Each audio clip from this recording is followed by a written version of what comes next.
mi nombre es Bárbara Quijada. Yo les vengo a hablar sobre los factores de riesgo y otras condiciones que afectan el periodonto. Enfermedades sistémicas o condiciones que afectan el tejido de soporte periodontal. Según estudios realizados en pacientes, indican periodontitis estando acumulado en diferentes medidas por una serie de desórdenes y trastornos sistémicos raros o comunes. De esta manera, los tejidos de soporte periodontal también están viéndose afectados independientemente de la inflamación inducida por biofilm oral. Categorización de las enfermedades que afectan el tejido de soporte periodontal.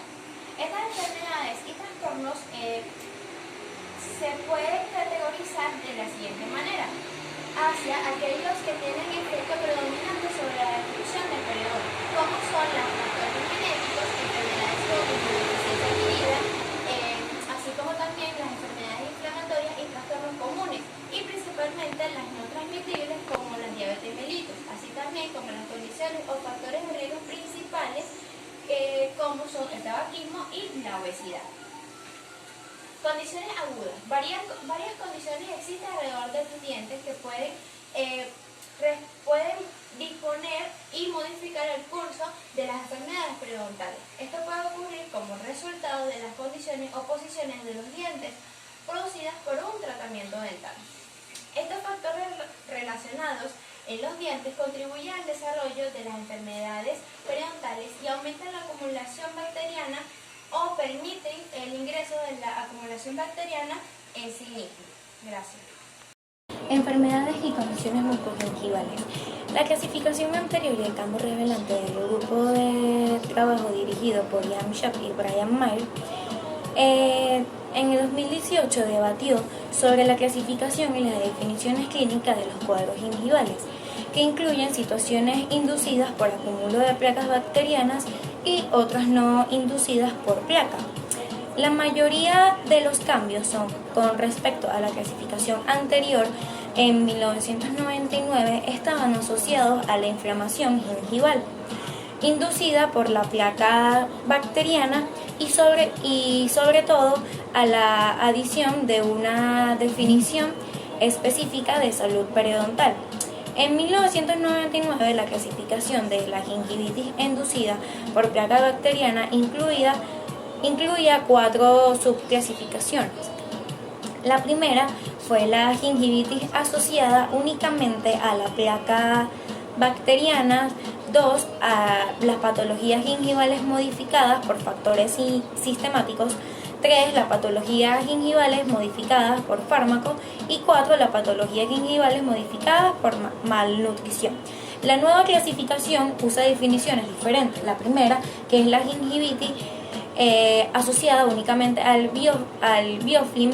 2. A la gingivitis mediada por factores de riesgo sistemáticos o locales. Y 3. La hipertrofia gingival inducida por fármacos. Su clasificación en el primer trabajo es similar a la clasificación anterior, pero el grupo de trabajo se centró en las diferencias entre la inflamación gingival inducida por la placa en el periodonto intacto, en el periodonto reducido en un paciente sin periodontitis y en el periodonto reducido en un paciente con periodontitis. Tratado con éxito. Murakami y Coles en 2018. Las subclasificaciones 2 y 4 de 1999 fueron agrupadas bajo gingivitis mediada por factores de riesgo sistemáticos o locales, con la adición de los factores de riesgo locales. Y si se añadieron las hipertrofias gingivales inducidas por placa, pero modificadas por fármacos específicos. ¿Cómo podemos evaluar o cómo evaluamos la presencia de inflamación gingival en clínica? El método de objetivo disponible para evaluar y clasificar por los grados de la inflamación gingival es el índice de sangrado al sondarse. Es calculado como la proporción de zonas sangrantes, evaluación dicomática del sí o no, y al ser estimuladas por una zona periodontal estandarizada en dimensiones y forma, con una fuerza controlada en el extremo apical del surco en 6 localizaciones: mesiovestibular, vestibular, distovestibular, mesiolingual, lingual y distolingual, de todos los dientes presentes. El grupo de consenso del primer trabajo del 2018 recalcó que las limitaciones de estos criterios clínicos son el resultado de la no existencia de una sonda periodontal estandarizada, de la variabilidad entre los examinadores, factores relacionados con los pacientes y el tabaquismo. El grupo hizo unas recomendaciones específicas para una sonda periodontal ISO de uso universal. La salud periodontal se consensuó que ciertos niveles de inflamación son conscientes con salud gingival clínica a nivel de cada localización. Por lo general, la salud gingival está asociada a un infiltrado inflamatorio histológico y una respuesta del huésped relacionados con la homeostasis. Aún así, no existen signos clínicos de inflamación en el periodonto intacto sin pérdida de inserción. La salud gingival se caracteriza por una ausencia de sangrado al sondaje, eritema y edema, síntomas referidos por el paciente de la pérdida de inserción y pérdida ósea.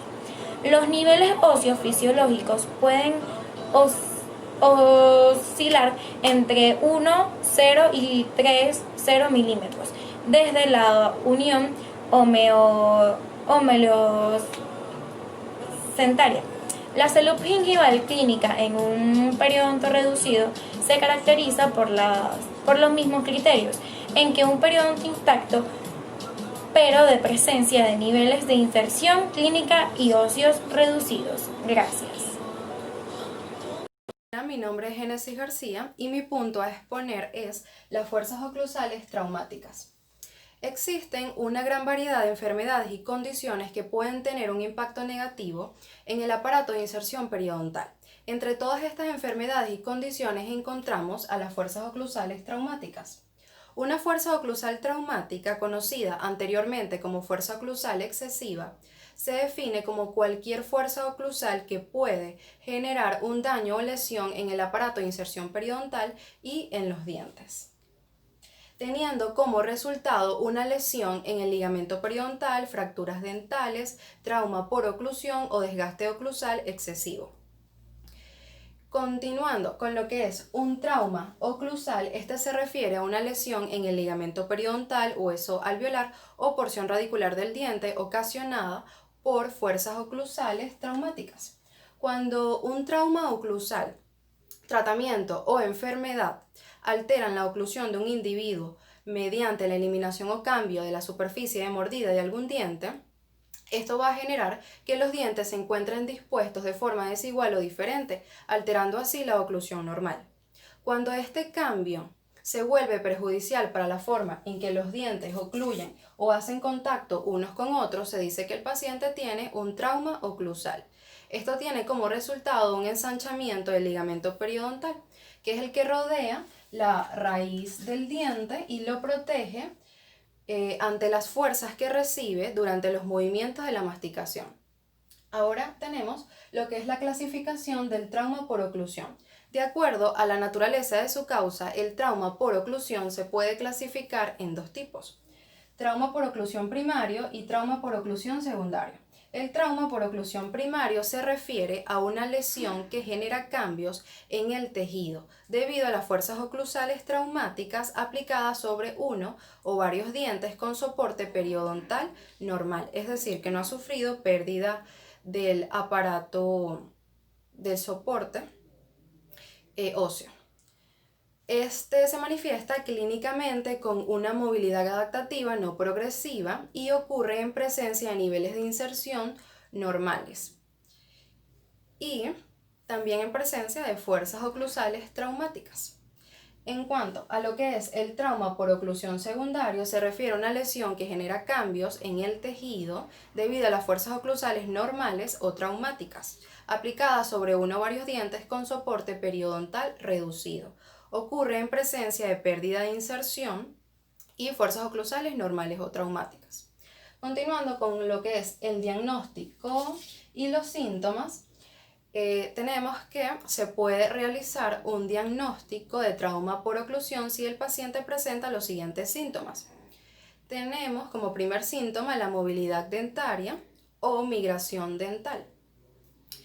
Esto trae como resultado un ensanchamiento del ligamento periodontal que deberíamos poder observar radiográficamente.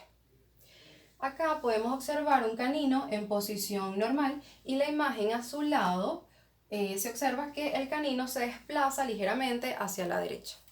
En la imagen de abajo observamos un incisivo en posición normal y la imagen a su lado izquierdo se observa el incisivo desplazándose hacia ambos lados. Entre otros de los síntomas tenemos malestar y dolor al masticar. Acá tenemos un individuo sufriendo de dolor masticatorio. También está el desgaste oclusal excesivo, la sensibilidad térmica y la reabsorción radicular. Es importante mencionar que la fuerza oclusal no es lesiva mientras que el periodonto se adapte a ella.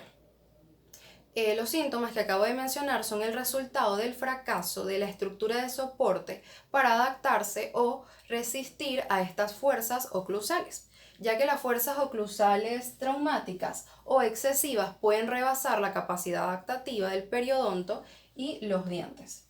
Volviendo a lo que son los síntomas, estos pueden estar asociados con otras condiciones. Por esa razón es importante realizar un análisis diferencial para descartar factores etiológicos.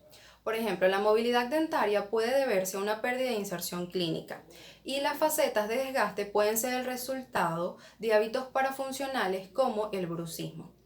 De esta manera se consideran procesos diagnósticos complementarios como los de vitalidad pulpar y los de valoración de hábitos parafuncionales. En el examen del paciente también se deben tener en cuenta valorar parámetros radiográficos y clínicos, valorando el papel de la oclusión del paciente, la cantidad de soporte periodontal restante, la movilidad funcional de los dientes y signos radiográficos de trauma por oclusión. Esa fue toda mi exposición, espero que haya sido de su agrado. Hola nuevamente, mi nombre es Génesis García y para concluir con nuestro video voy a estar hablando un poco sobre el último tema, que es factores relacionados al diente y prótesis. Algunas condiciones alrededor de los dientes pueden contribuir al inicio y progresión de la enfermedad periodontal, fomentando su acumulación o impidiendo su eliminación con técnicas de higiene dental. Algunos factores relacionados con la anatomía del diente se han asociado con la pérdida ósea, la pérdida de inserción y la inflamación gingival. También se ha sugerido que algunos factores relacionados con la presencia, materiales, colocación y elaboración de prótesis y restauraciones pueden afectar al periodonto. Generalmente se le asocian con traumatismos y aumento de la placa dental. Ahora continuamos con la clasificación de los factores relacionados al diente y prótesis. En esta clasificación tenemos los factores locales relacionados con el diente, que modifican o predisponen a enfermedades inducidas por placa dental. Entre estos factores encontramos 5, de los cuales voy a estar describiendo 3 de ellos. Como primer factor tenemos los factores anatómicos del diente. Encontramos proyecciones cervicales y perlas de esmalte, surcos de desarrollo y ubicación y anatomía de furcación.